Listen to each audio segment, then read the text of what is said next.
What even matters anymore?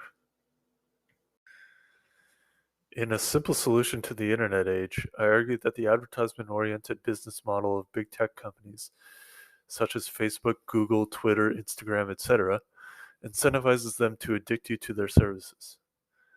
They do this by presenting you with individualized, attention seizing media based on your past data or the past data of your demographic.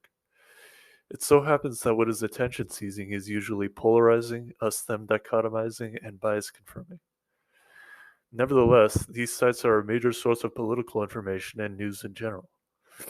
Even traditional news outlets rely on these sites, especially Twitter, to stay up to date with current events.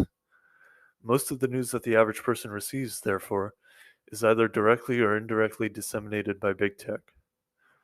A relevant question, then, is whether what matters coincides with what is polarizing, us them dichotomizing, and bias confirming. If yes, that's great because essentially all of our news possesses those characteristics. If no, that's horrible because essentially all of our news possesses those characteristics. I'm going to assume that you're a rational individual and said no. What matters are issues of central importance to all of us, regardless of group affiliation, and which we can unite in facing, not all the shitty things that the other is doing. For those of us who are in agreement with the above definition, I don't know who or what to turn toward.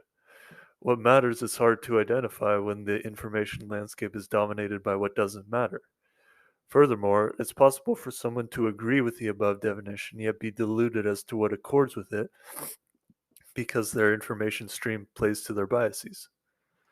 It's not hard to imagine, for example, that a person could be handed a false impression of the significance of an issue if her individualized feed constantly bombards her with sensational updates on the issue and provides her a platform to interact with people who treat the issue with undue reverence, and second opinions are mere echo chambers.